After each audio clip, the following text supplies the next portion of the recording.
Hello everyone, welcome to a new video. আশা করি তোমরা সবাই খুব ভালো আছো। আর আমি চলে এসেছি একটা নতুন ভিডিও নিয়ে। আজকে একটা নতুন রেসিপি শেয়ার করব তোমাদের সাথে। সেটা হলো নারকেল দিয়ে সর্ষে চিংড়ি। তো চলো ভিডিওটাকে স্টার্ট করা যাক। এখানে উপকরণ হিসেবে প্রথমেই আমাদের লাগছে চিংড়ি মাছ। চিংড়ি মাছটাকে আমরা ধুয়ে ভালো করে খোসা ছাড়িয়ে রেখেছি।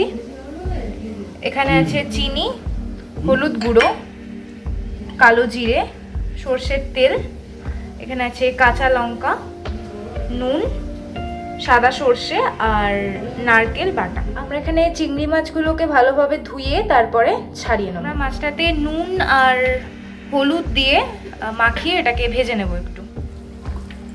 আমরা এই নারকেল, সাদা সর্ষে আর এই লঙ্কাটার একটা পেস্ট বানিয়ে নেব। গরম হয়ে গেলে আমরা এখানে মাছগুলোকে সামান্য ভেজে নেব। মাছগুলো দিয়ে দিলাম আমরা সামান্য এখানে ভেজে নেব। ভাজা হয়ে গেছে, আমরা এবার মাছগুলোকে তুলে নিলাম।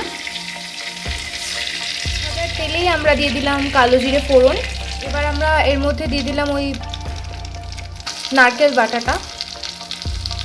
এবার ওই নারকেল, সর্ষে আর লঙ্কা যে বেটে রেখেছিলাম সেটা দিয়ে দিলাম।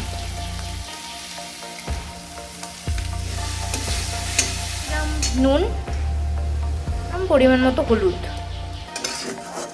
মধ্যে এবার মাছগুলো দিয়ে দেবো। এবার এটাকে একটুখানি সেদ্ধ হওয়ার জন্য দেবো। আমরা টাইমে গ্যাসের ফ্লেমটাকে একদম লোতে রাখবে। এখানে আমাদের রান্নাটা সম্পূর্ণ রেডি হয়ে গেছে। এবার আমরা এটাকে নামিয়ে দেখো, এখানে সম্পূর্ণ ফুটে গেছে, আমাদের রান্নাটা হয়ে গেছে। আমরা এবার এটা নামিয়ে নেবো। তোমরা এভাবে সহজ উপায়েই তৈরি করে ফেলতে পারো নারকেল দিয়ে সর্ষে চিংড়ি।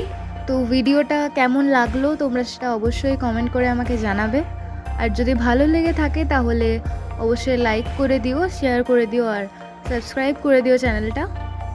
আর ভিডিওটা এত অবধি দেখার জন্য অনেক অনেক ধন্যবাদ।